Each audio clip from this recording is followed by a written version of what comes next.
Bueno, pues creo que sin más vamos a dar paso a la primera ponencia, al primer estudio que tenemos planteado durante la jornada de hoy, que lleva el título de Régimen Fiscal del Transporte Terrestre por Carretera de Mercancías por la Reforma Fiscal. Le damos la palabra al secretario de Estado de Hacienda, Miguel Ferrer, que es partner de CREAP. Cuando quieras, Miguel.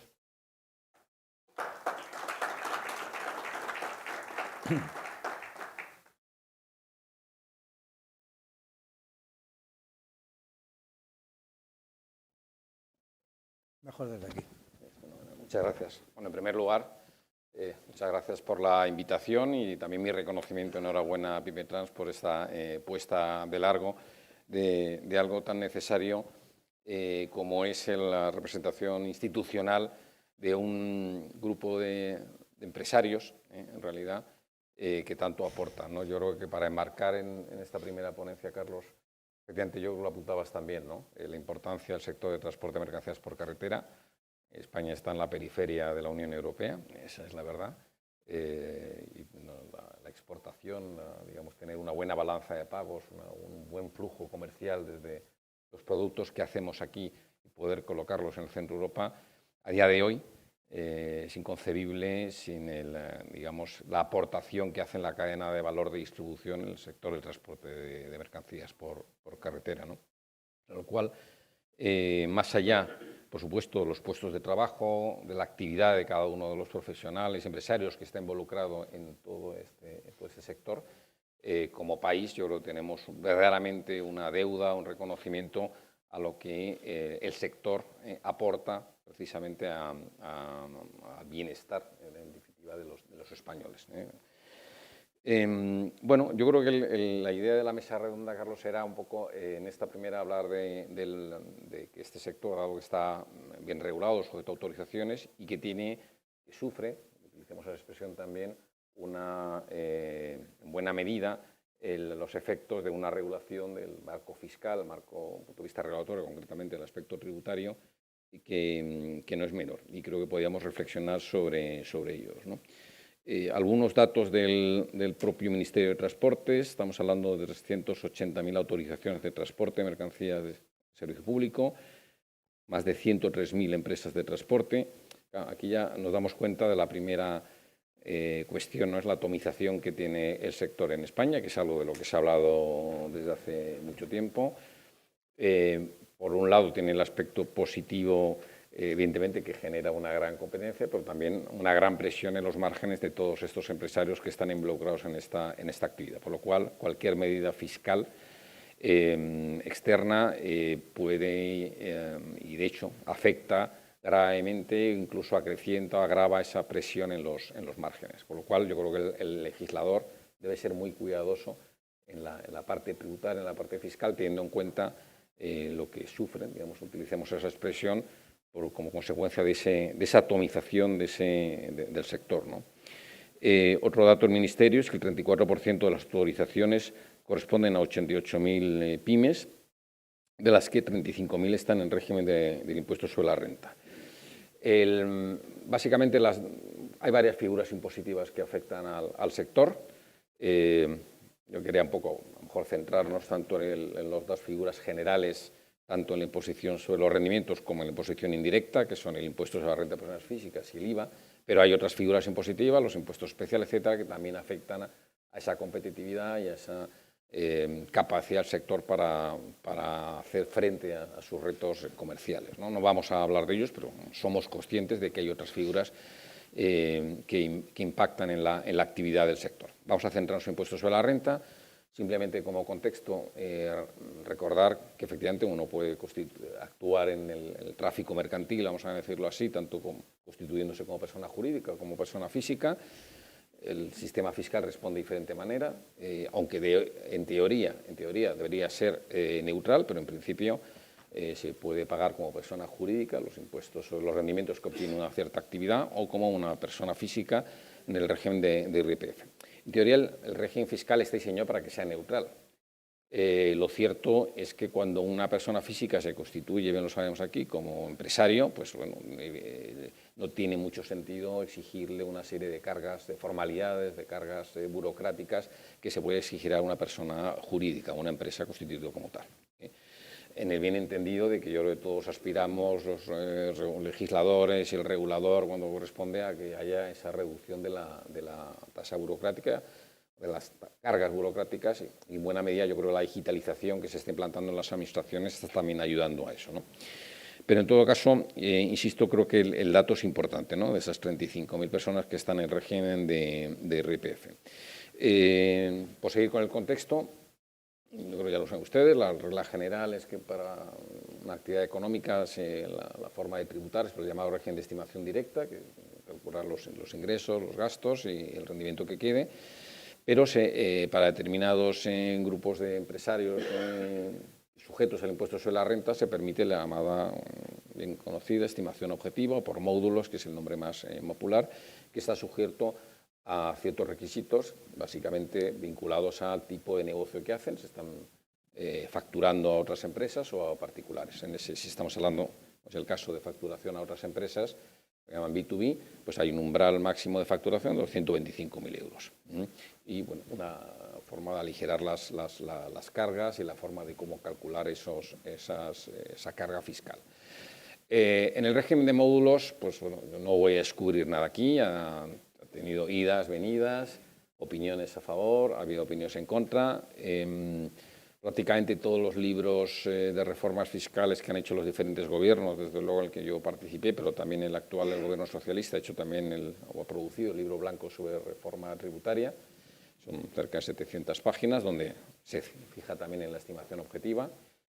Todo esto marcado, Carlos, en un compromiso que tiene este gobierno y nosotros como país de un compromiso, una reforma fiscal en el marco de los fondos del Next Generation, porque había que actualizar, supuestamente hay que actualizar el régimen tributario, ¿no? Bueno, ya hablaremos de hasta qué punto es posible que esa reforma fiscal se lleve a cabo, dado la fragmentación parlamentaria, que no parece que vaya a cambiar en el corto plazo, ¿no? La fragmentación parlamentaria que apoya, digamos, al gobierno. Bueno, por citarnos insisto, los libros o los estudios más recientes, este libro blanco de la reforma tributaria, que se produjo en el 2022, ya se fijaba en el régimen de los módulos, ¿no? Y venía a recomendar, bueno, básicamente distinguía a los empresarios agrarios para darles un tratamiento especial, pero como carácter general hablaba de su supresión gradual, acompañado de un aligeramiento y facilitación de las cargas burocráticas. Pero eso es lo que está, insisto, en el libro blanco, que como tal no es más que unas opiniones de unos expertos que pueden iluminar o no al gobierno, para así se hacen los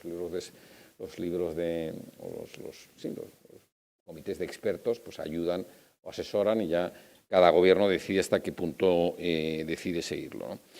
El régimen de módulos efectivamente está vinculado a una serie de parámetros objetivos, materiales, en los cuales, pues bueno, siempre hay debates sobre hasta qué punto se cumple, se han de cumplir, hasta qué punto son útiles o son representativos.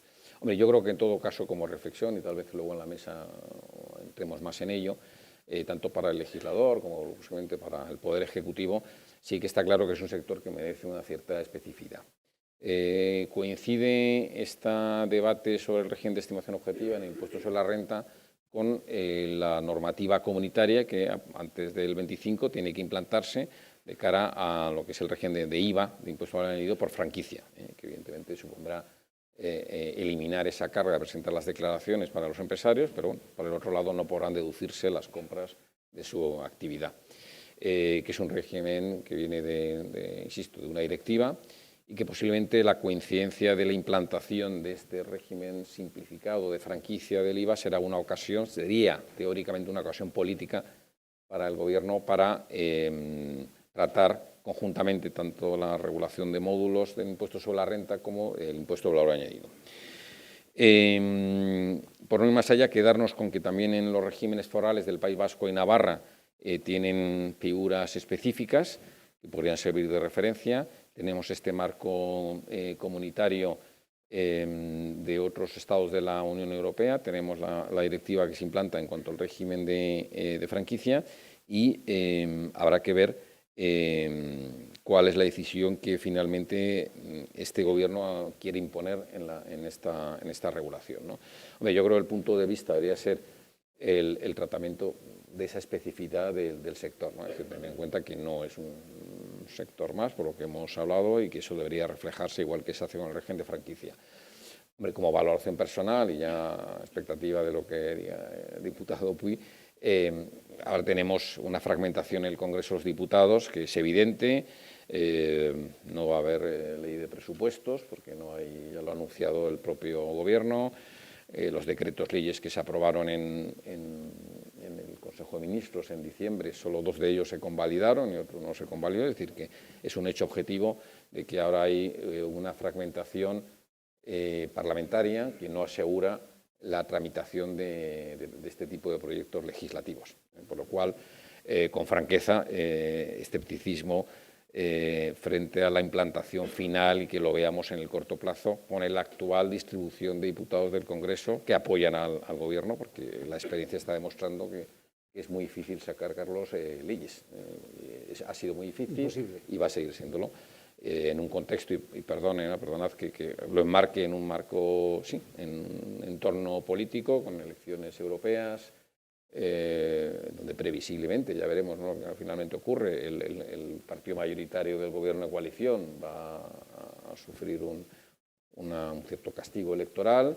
En Cataluña, previsiblemente, sin embargo, sí que el Partido Socialista se supone que será el que acabe gobernando, con bastantes posibilidades de hacerlo, pero a riesgo también de enfrentarse con otros socios parlamentarios en el Congreso de los Diputados. Por lo cual, más allá, digamos, de este tipo de conversaciones así más de café, pero que influyen, porque no hay mayorías para trasladar todo esto. Entonces, bueno, yo como conclusión, Carlos, porque veo que estoy en el 000, estos son los temas del marco fiscal. No veo fácil su implantación o su aprobación legislativa, pero eso no quiere decir, creo yo, que no haya que trabajar sobre ellos y trasladar la visión del sector a los posibles decisores que sea en esta legislatura o en las subsiguientes vayan a acabar participando. Porque evidentemente el régimen de franquicia IVA es una transposición directiva, es una obligación del Estado español, del Reino de España, de transponerlo, y en ese momento seguro que el debate sobre los módulos, la estimación objetiva, se irá conjuntamente. Yo creo que para esos efectos son muy oportunas este tipo de jornadas que permitan reflexionar, tener diferentes opiniones, incluso diseñar soluciones. Yo me pararía aquí, Carlos, si te parece. Estupendamente. Gracias, Miguel. Yo les quería decir una cosa que me parece importante advertirlo.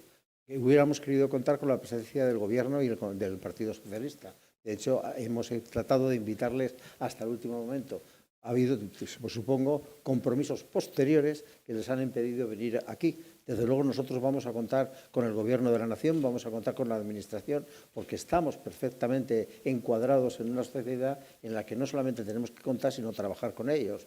Ahora mismo Miguel hablaba de la especificidad fiscal, que es un tema que evidentemente no lo podemos abordar si no estamos en contacto efectivamente con la Administración, que nos toque en cada momento. Cada uno tiene sus preferencias. Yo aquí no hago caso de ninguna de las mías, pero sí que digo que nos tenemos que tener en cuenta lo que está sucediendo. Dicho eso, sí que tenemos que agradecer al Partido Popular, una persona del Partido Popular, que es un diputado del Partido Popular como Puy, que ha querido sí que venir a estar con nosotros y plantearlo en esta mesa redonda que voy a inaugurar ahora mismo, cuáles son sus principios, qué puede aportar a lo que estamos diciendo. Sin más, yo quiero llamar a Miriam Otero, que es secretaria general de Bimetrans, para que se incorpore a la mesa, a Pedro Puy, muchas gracias, Pedro, y a Fernando Ramírez, que es socio director de IURS, para que vengan a la mesa a empezar a hablar de este asunto.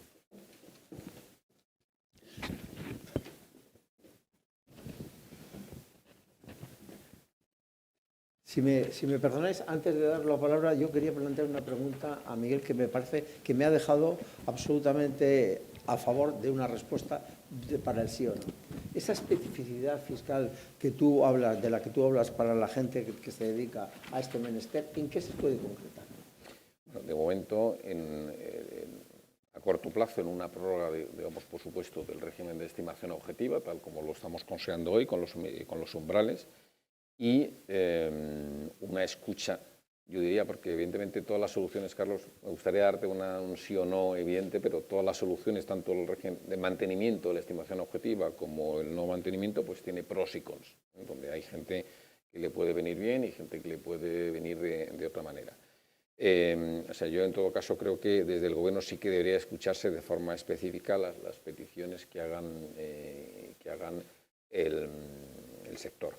Y de alguna manera al sector hay que responderle con poca carga burocrática, es decir, un poco el régimen de franquicia del IVA sería una referencia a efecto del impuesto añadido para el impuesto sobre la renta, ¿no? En el sentido de poca carga burocrática, el mínimo de declaraciones, que sea neutral y que cada empresario aporte lo que le corresponde aportar según los rendimientos, la riqueza que va generando, sin provocar efectos de competencias, digamos, desleal ni nada. Pero evidentemente alguna solución que se salga de lo que es cualquier empresa sí que debería contemplarse.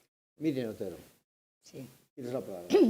Bueno, yo no soy el diputado del PSOE, Juan Antonio González. A última hora me tuve que incorporar como ponente, me lo han dicho ayer a las 10 de la noche, que se sepa, porque si no lo hago muy bien, por lo menos tengo una disculpa. Oye, es que tienes biografía, ¿eh? Eres secretaria general de esta pyme. Soy la secretaria general de Apetancor y fundadora. Quería un poco enmarcar, un poco contextualizar el sector, que me parece muy importante.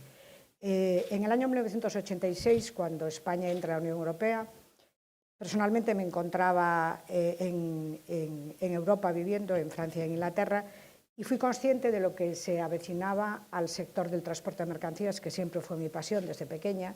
Es un sector del que estoy francamente enamorada y orgullosa, y luego diré por qué también.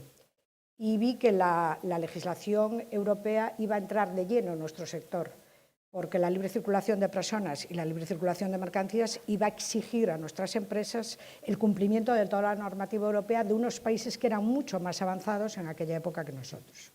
Eso me preocupó y fundamos Apetancor rápidamente después de entrar a la Unión Europea, porque el sector necesitaba entender esa normativa, porque de repente nos cayó la legislación de tacógrafo y nos cayó una legislación de que los empresarios tenían que tener un título y una capacitación, y ahora los conductores también tienen que tener un CAP inicial y una renovación, son exigencias europeas.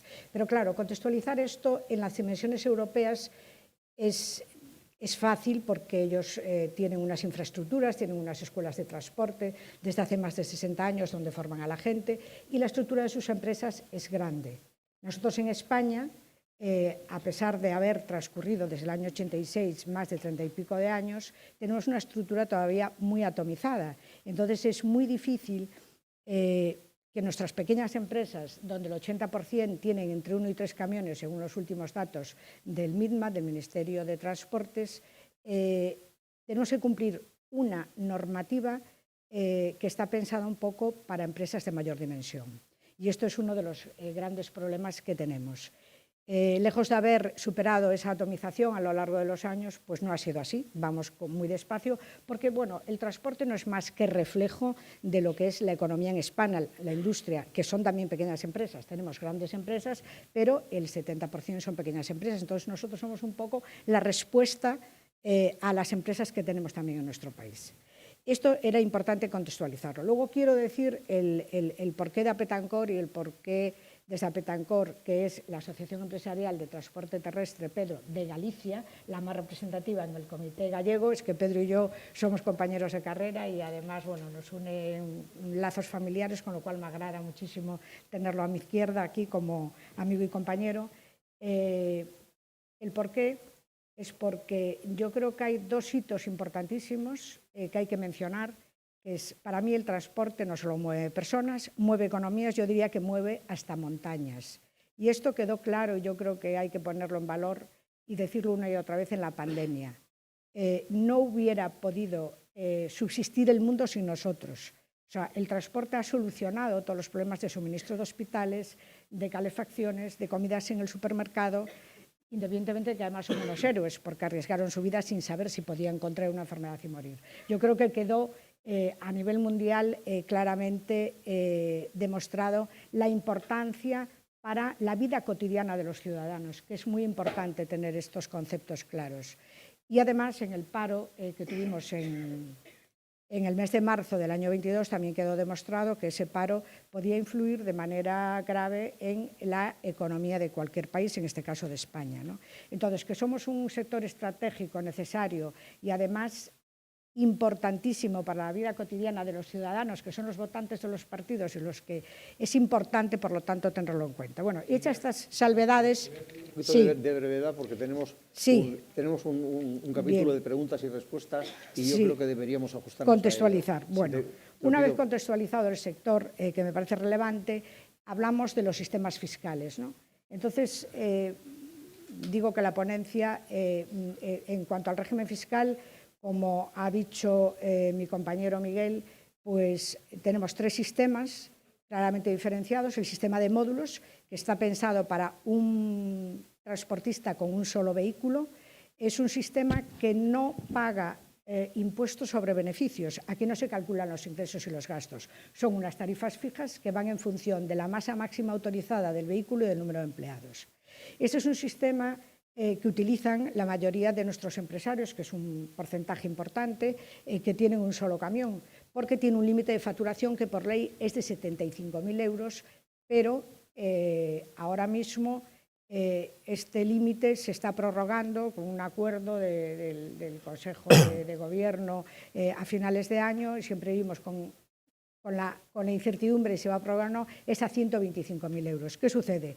Que este límite de facturación sin IVA no permite a la gente hoy en día permanecer en este sistema que está, bueno, tiene ciertas ventajas fiscales, de lo cual yo me alegro, porque todo lo que sean ventajas para los sectores económicos es importante, y para nuestro sector más, porque somos periferia de periferia. Entonces, ¿qué sucede? Hoy, con la subida del gasóleo, nuestras facturas se han incrementado y los 125.000 euros pues tampoco llegan, con lo cual es un sistema que se ha quedado cojo. La gente tiene que parar 2 o 3 meses si quiere continuar en este sistema, porque se pasa la facturación, con lo cual tenemos un sistema que tiene ventajas fiscales que podrían ser buenas para los pequeños empresarios, ya que nuestro sector está atomizado, pero por otra parte es un sistema que hoy no cubre las expectativas del sector, con lo cual habría que modificarlo. Claro, el problema es que si no estás en el sistema de módulos te vas a una estimación directa, normal o simplificada, no voy a entrar ahí, pero el problema es que la estimación directa,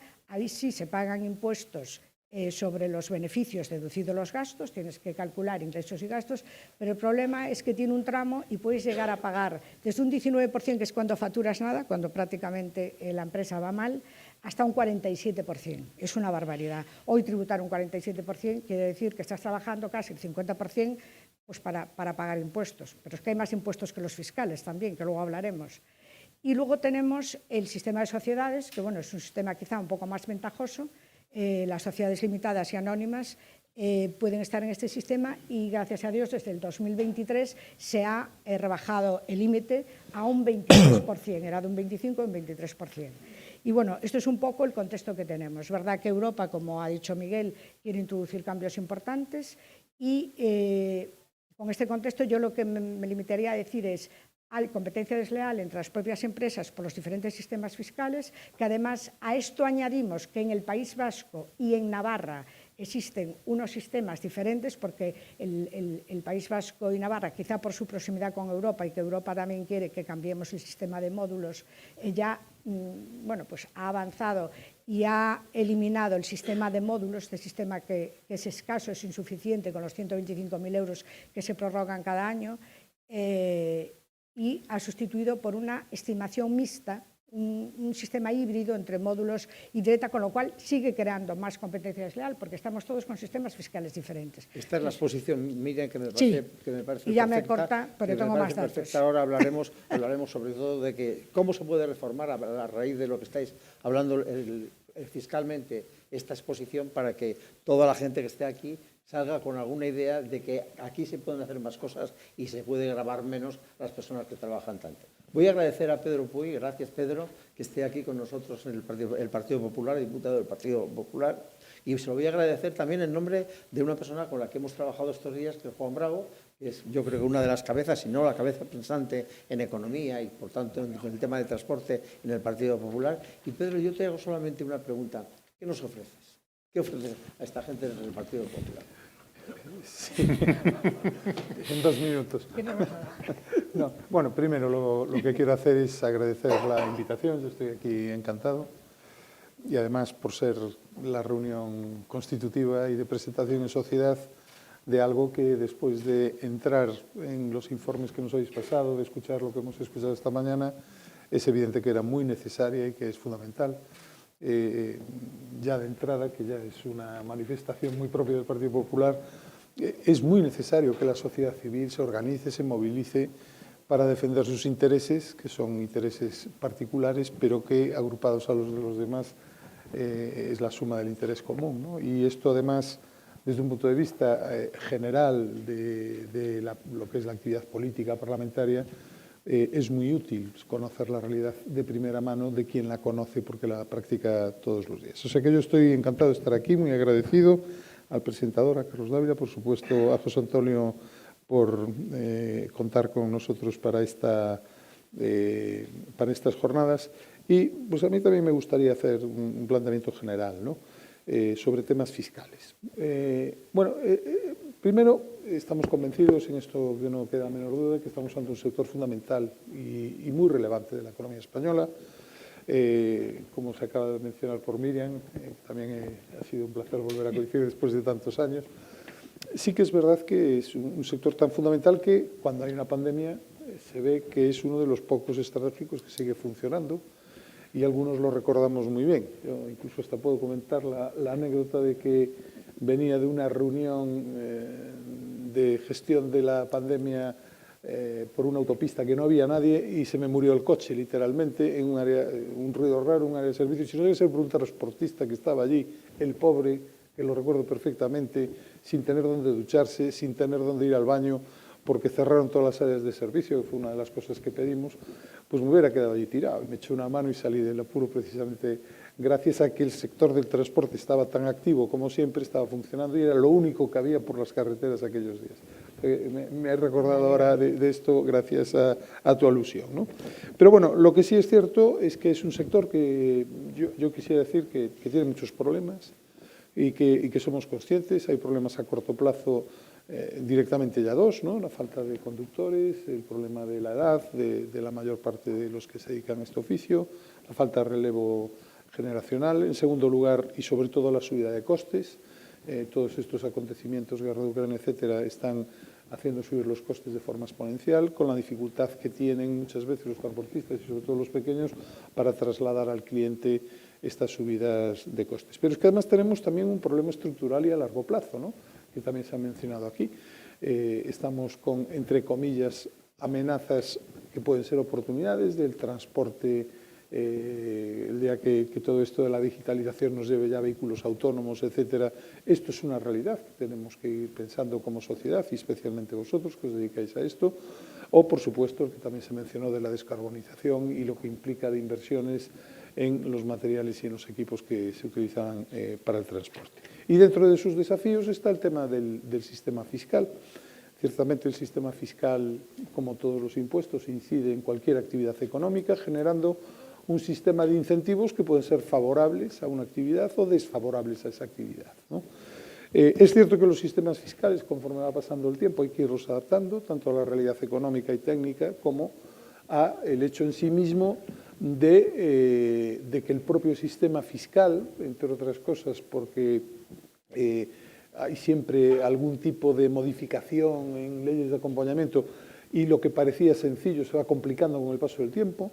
Y es cierto que en España estamos ante un debate que planteó muy bien nuestro ponente, de que tenemos la obligación de hacer una reforma fiscal global. Tenemos esa obligación porque es una necesidad real de adaptar el sistema fiscal español a las nuevas circunstancias del mundo, pero tenemos además un compromiso con la Unión Europea, ¿no? Nosotros en el Plan de Recuperación y Resiliencia, como país, hemos presentado un componente de reformas, que es el componente 28, que se trata de adaptar el sistema impositivo a la realidad del siglo XXI, ese es el objetivo, nada menos, y se fijan como objetivos, y aquí esto es interesante porque el primer objetivo que se marca en el Plan de Resiliencia es la recaudación, ensanchar las bases. suprimir exenciones, beneficios fiscales, etcétera, y después se habla mucho de equidad, de progresividad, de justicia fiscal, de reforma verde y de promover la actividad económica, aparece como último indicativo, ¿no? Bien, evidentemente todos estos objetivos son muy loables, pero nosotros creemos, lógicamente, que la actividad económica debe de estar en un lugar destacado, siempre cumpliendo objetivos de justicia fiscal. La realidad, y voy un poco a lo que se planteó de la reforma fiscal y de su viabilidad, la realidad es que el Gobierno no está abordando la reforma fiscal como un todo y un asunto global, ¿no? Lo que está haciendo es una reforma encubierta, paulatina, a través de dos vías. La primera, que es la que, digamos, tiene más visibilidad política, es la que, podemos decir, ir introduciendo medidas aisladas poco a poco, ¿no? Han aparecido muchos nuevos tributos, el canon digital, las entidades financieras, las energéticas, etcétera. Hay una contabilización, estamos hablando de en 6 años prácticamente 70 tributos que se han ido modificando o subiendo o creando en los últimos 6 años. Todo esto se hace sin análisis de incidencia, se está generando pérdidas de productividad. Por ejemplo, el canon digital está dificultando mucho todo lo que es la gestión de las plataformas que hacen gestión de residencias de verano y de vacaciones y de hoteles, que están equiparadas a las transacciones digitales que hace Google, ¿no? Y esto, pues claro, pues la distorsión es evidente, ¿no? Por ejemplo, y todo así, ¿no? O, por ejemplo, el de los bancos, que está teniendo una traslación a un menor número de créditos, o incluso a la baja retribución de los depósitos, que claramente es diferencial con el resto de Europa en un momento de tipos de interés, ¿no? Entonces, están haciendo introducción de impuestos, casi siempre por motivos ideológicos, con ese objetivo final de hacer más justicia fiscal y que esconde detrás el de recaudación, como se ve en el segundo elemento de los cambios fiscales que está haciendo este Gobierno, que no es otro que aprovechar la inflación. Esto de la inflación es una cosa que se sabe desde hace muchos años. Hay una frase muy conocida del ministro Luis XIV de Francia en pleno absolutismo, el mercantilista Colbert, que decía que el arte de la fiscalidad es desplumar un ganso sin que grazne demasiado, o sea, que sin que se entere, y el ejemplo perfecto es la inflación.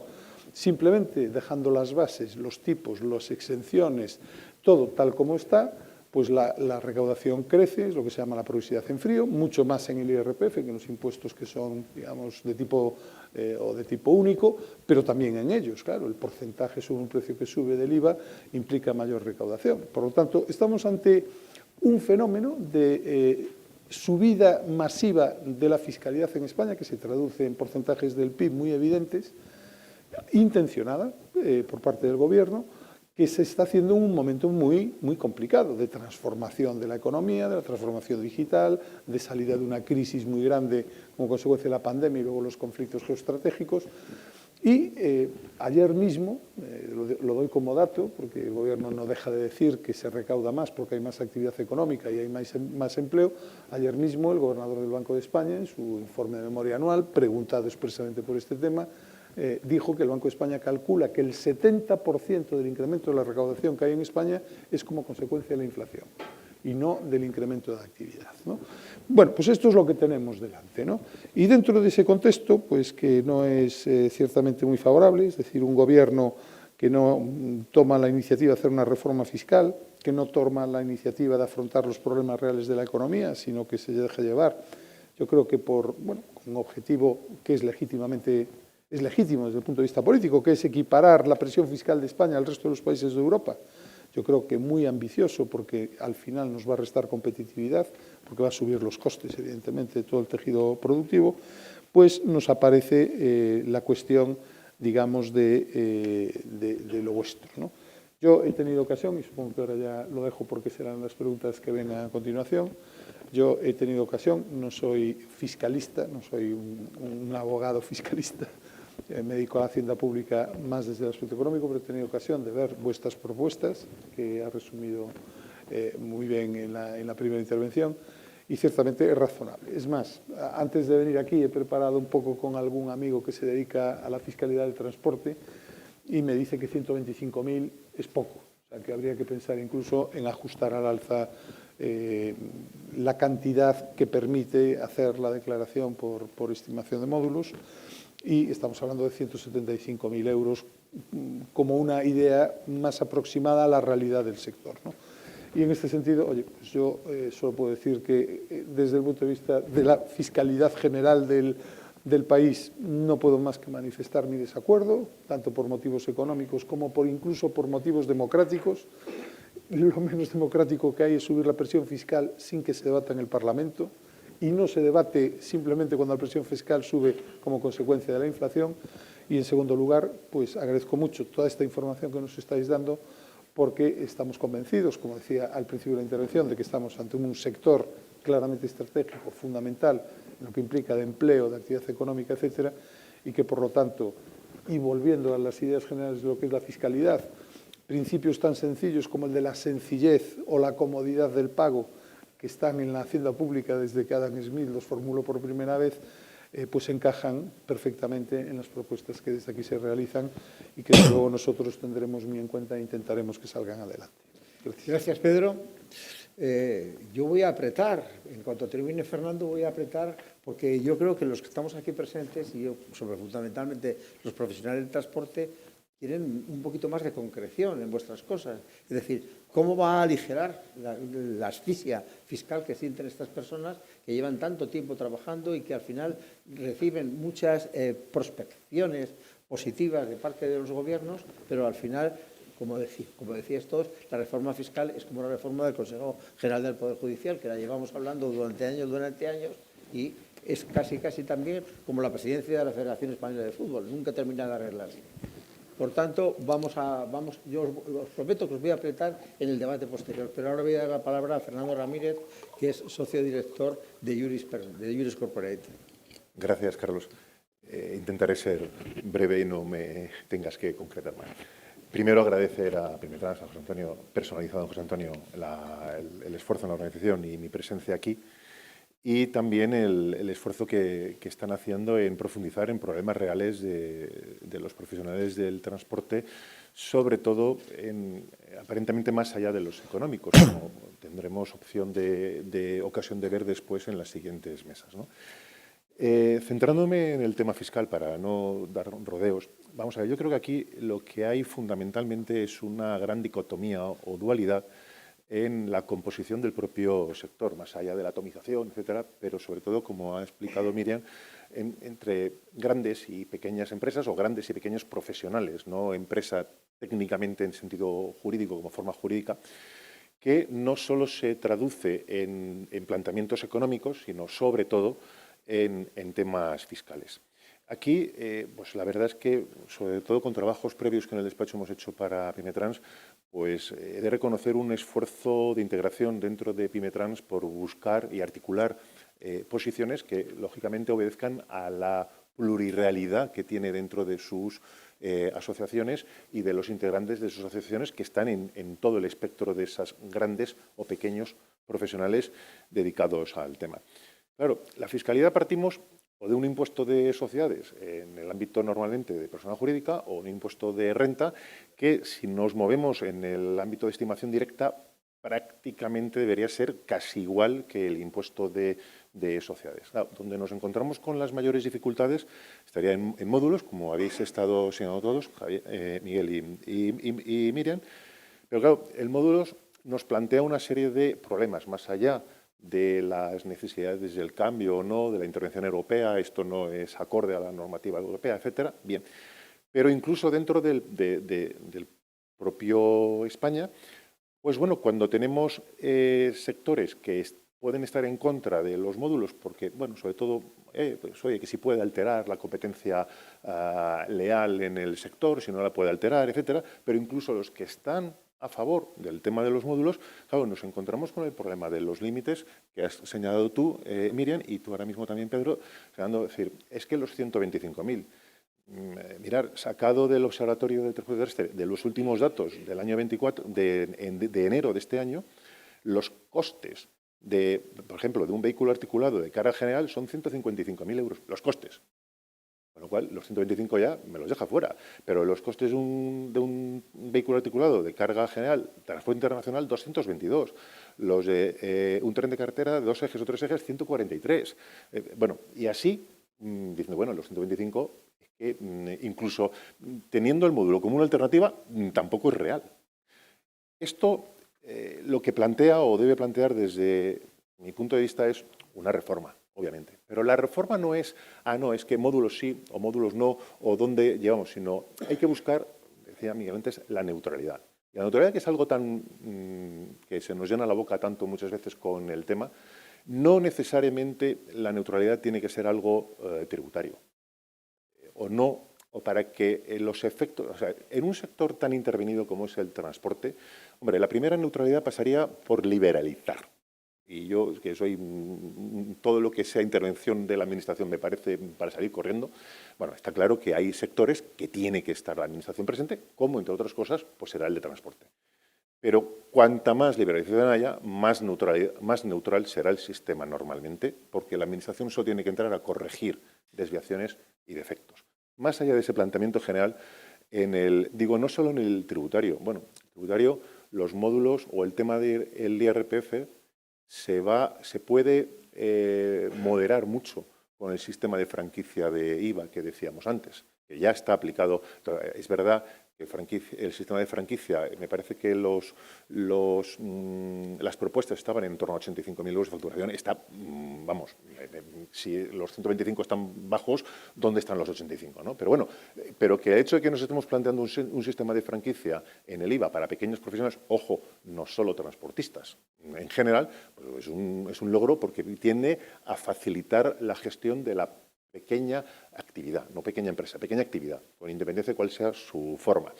Pero insisto que esa neutralidad en otros sentidos, no solo estos dos tributos esenciales, pues caray, en temas de costes indirectos o costes tributarios dentro de la financiación, tema de los otros impuestos que señalaban que son aplicables, etcétera. Y con la liquidación. Yo creo que en esas tres medidas dentro de la neutralidad es donde tiene que estar la reforma que tiene que salir, no sé si del próximo gobierno o de dónde, al ritmo que vamos. Pero bueno, más concreto y más corto, imposible. Gracias, Fernando. Pregunto a todos, uno a uno. ¿Cuál es el sistema, después de oíros a todos, cuál es el sistema que mejor se adaptaría y fundamentalmente que más beneficiaría a los profesionales del transporte? ¿Cuál es, por ejemplo, tu apuesta, Miguel?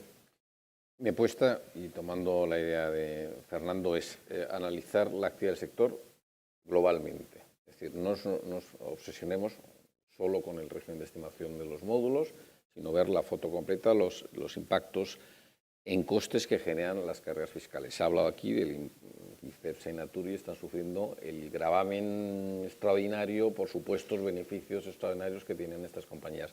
Eso acaban repercutiéndolo, eso es evidente. Y Cepsa, es muy justo, además. Es muy justo, no tiene sentido. Teóricamente, como no hay mayorías parlamentarias, decaerá el año que viene. Pero Cepsa no se lo está quedando, lógicamente. Yo no lo haría en su caso, lo está repercutiendo a todos ustedes. O sea, eso es evidente, ¿no? Por eso digo, Carlos, un poco ver la globalidad. Es decir, está bien mantener el régimen de estimación objetiva, porque el sector lo necesita, con unos umbrales 175, 200, es decir, lo que se pueda analizar y de forma dinámica, porque esos costes pueden ir subiendo. Incorporar el régimen de franquicia, analizar también la imposición sobre los impuestos especiales, los normales, no solo el gravamen que se ha puesto a las compañías, sino también el como consumidor de esos impuestos sobre el gasóleo o la gasolina, y ver la suma de todos estos costes, cuánto genera en un tipo de negocio medio, y ver si eso es asumible, si no, y por tanto qué soluciones habría que dar. O sea, yo diría, creo que no habría que centrarse solo en el régimen de estimación objetiva o el régimen por módulos, sino ver globalmente toda la factura fiscal que ahora mismo sufre el sector. Miriam, Sí. la pregunta a ti es, no solamente por qué apuestas, sino lo que propones. Sí, si tuviera una varita mágica, o sea, aquí estoy con personas que ellos tienen la capacidad. Él ha sido secretario de Estado de Hacienda y Pedro está actualmente portavoz de la Comisión de Hacienda y pueden formular políticas, ¿no? En mi caso, yo, al hilo de lo que tú dices, efectivamente, análisis de costes. Yo creo que ahí está la clave en dos costes esenciales que también hay que atajar fiscalmente, que es el tema del gasóleo, porque hoy representa entre un 40 y un 50% de los costes de la empresa, Y nosotros en el coste del gasóleo tenemos unos impuestos de un 44,4%. Es decir, que cada vez que consumimos un litro de gasóleo, el 44,4% son impuestos, entre el impuesto de hidrocarburos y el IVA. Con lo cual, ahí hay que atajarlo fiscalmente, porque ya no solo es que estamos tributando en sociedades, en estimación directa en módulos, es que en el coste mayor de nuestras empresas, en el coste mayor de explotación, eso fundamental. Fundamental también, lo que no podemos en las empresas con un coste tan importante como es el gasóleo, vivir con esa incertidumbre permanente de que hoy tiene un precio y mañana otro. Porque no se puede planificar. Si hablamos de gestión empresarial, para poder planificar esa gestión empresarial tenemos que tener un coste a 1 año, a 2 años, porque si no es imposible. Y es que tenemos que sobrevivir con una oscilación permanente. Entonces, comparto absolutamente lo que dices, Miguel. Este análisis, y para encontrar una varita mágica, tenemos que analizar. Y el segundo coste importantísimo del transporte es el coste de personal. Hablamos de que el coste de personal puede representar actualmente un 35%. Pero es que de este coste de 35% nosotros tenemos que pagar de cada nómina a los empresarios, a los trabajadores, yo también soy autónoma, un 30%. Es un coste importantísimo. Más ahora que, como apuntó Pedro, accidentalmente, con la escasez de conductores que tenemos, que hace que, dado que las malas infraestructuras, la periferia de España, que no tenemos conductores, pues los costes salariales han aumentado, como la inflación, pero de una manera desorbitada, y esto creo que también hay que analizarlo en ese contexto de reforma fiscal. Y acabo porque si no me va a cortar el moderador y prefiero acabar yo. Bueno, hago con mucho gusto el papel de malo. Sí. Pedro. Sí, yo, a ver, muy brevemente. Pero déjame que te pregunte. Ah, perdón. Creí que la pregunta era la misma para todos. Si tú tuvieras que hacer el programa electoral del Partido Popular, en el que colaboras con toda seguridad, en el aspecto y en el sector del transporte, sobre todo de mercancías y tal, ¿qué nos ofrecerías? No, a ver, nosotros en el programa electoral llevamos claramente una apuesta de apoyo fiscal a los autónomos, porque como también se ha dicho aquí, la problemática del autónomo da igual en el sector en el que trabaje. Pero ahora, yendo ya en concreto al sector en el que estamos, se ha hablado aquí de hacer una visión general, se ha hablado de liberalizar, a mí todo esto me parece muy bien. Hay muchos más problemas, de todo tipo, o sea que por eso es tan importante que os hayáis organizado, ¿no? Estoy pensando en los seguros, estoy pensando, por ejemplo, en los temas tan discriminatorios de que el autónomo, si tiene un problema en el transporte y llega tarde, está retenido por un accidente, esas horas no las cobra ni las puede repercutir, pero si tiene un empleado, si tiene que pagarle horas de trabajo. Bueno, en fin, hay muchos problemas. La visión global es muy importante. Bien, viniendo al tema fiscal, yo creo que lo que propone la propia Pymetrans, ¿no? Lo que hemos estado hablando es, de entrada, a corto plazo, más allá de ese enfoque general, es reforzar, o sea, mantener, prorrogar el sistema de módulos de forma clara y subir, actualizar las cantidades que se han quedado desfasadas, entre otras cosas, como decía antes, por lo de la inflación, ¿no? Yo hablo de 175.000, se hablo de 200.000, bien, esto es lo que habrá que mirar. ¿Cómo? Bueno, pues habrá que ir a enmiendas. Y aquí, a ver, yo soy muy pesimista con la fragmentación. La fragmentación también tiene la ventaja de que se pueda aprovechar la oportunidad. Es decir, la fragmentación es que si se es hábil, tanto desde el propio Parlamento como desde la sociedad civil, es decir, si la sociedad civil es capaz de moverse, habiendo tantos partidos políticos, pues es fácil que uno pueda conseguir derrotar, entre comillas, una propuesta inicial del Gobierno. Hace poco vimos una derrota importante en relación con la inflación, que aprobó una iniciativa precisamente que defendió Juan Bravo para pedir que se deflacte la tarifa del IRPF.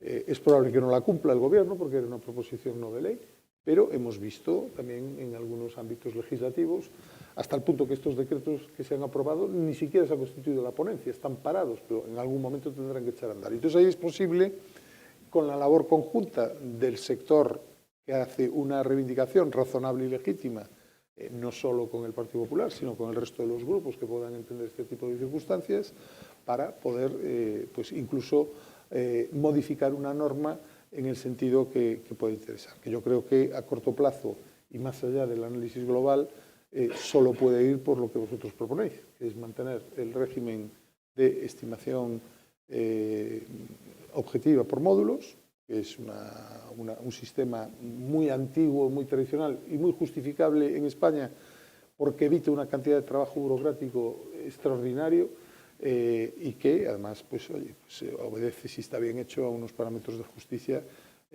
razonables, ¿no? Y esa es la propuesta que yo creo que es más razonable a corto plazo, dentro, insisto, de que, oye, que sois un sector que de verdad que si ofrezco ayuda en general y pido información en general, somos conscientes de la multitud de problemas que, tanto coyunturales como estructurales, os caen encima en estos meses, ¿no? Y positivas. Repito que, como lo he dicho antes, que a mí me hubiera gustado plantear esta pregunta al Partido Socialista, al gobierno del Partido Socialista y fundamentalmente al Partido Socialista.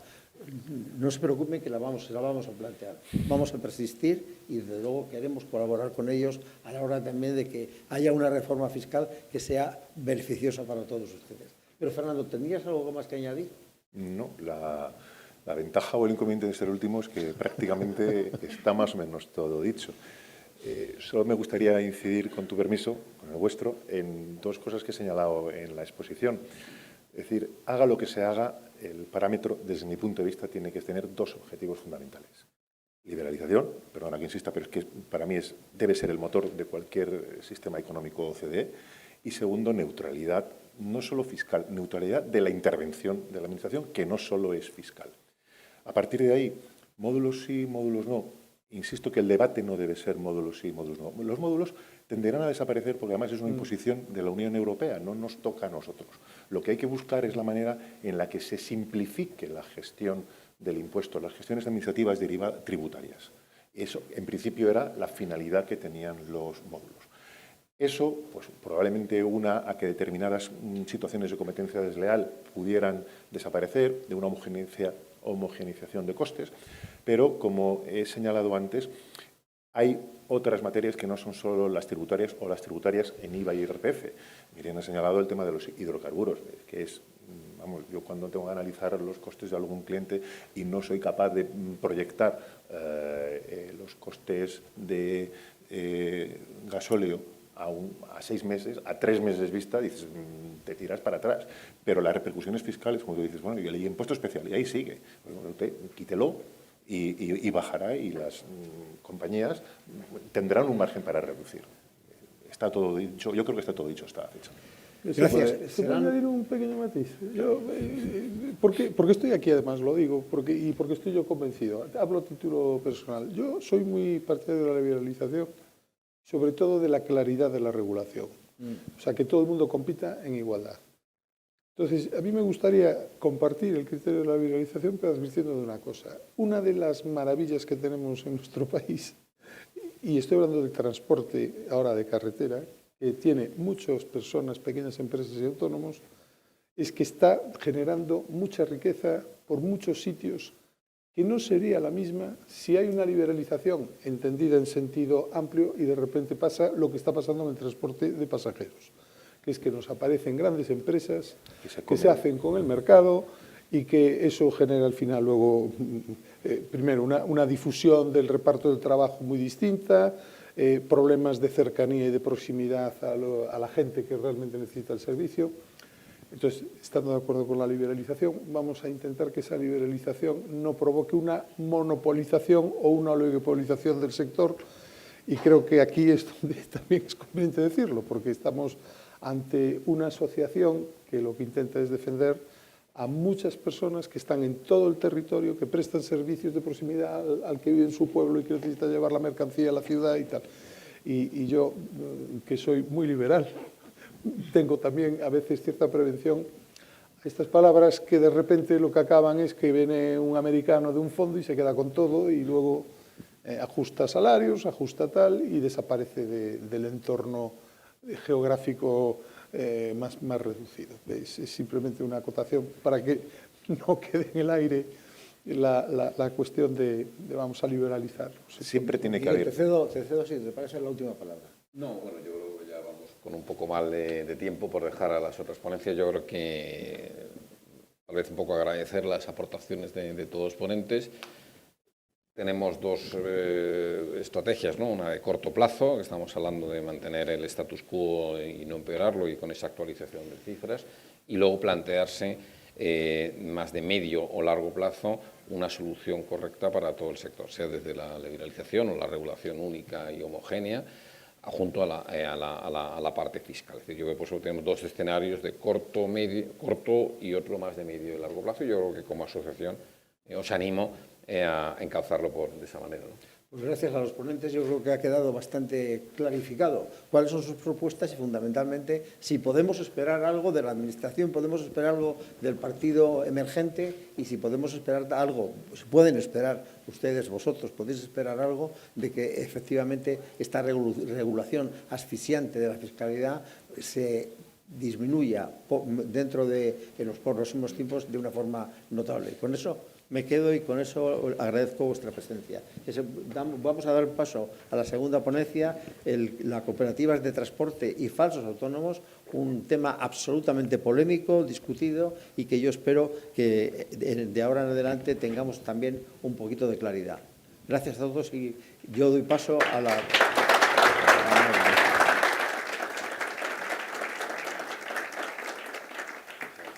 Ahora, Miguel. Va a moderar le voy a ceder el sitio de moderador de esta ponencia a Álvaro Arriaga, de Juris Corporate, que es el que va a utilizar su palabra para tratar de saber qué quieren decir, por ejemplo, Miguel González Sama Puga, su director general de Trabajo de Autónomo del Ministerio de Trabajo, Andrés Sánchez Magro, magistrado amigo antiguo, y Pablo Mayor, socio también de Allen Overy. Abogado del Estado, por favor. Pues les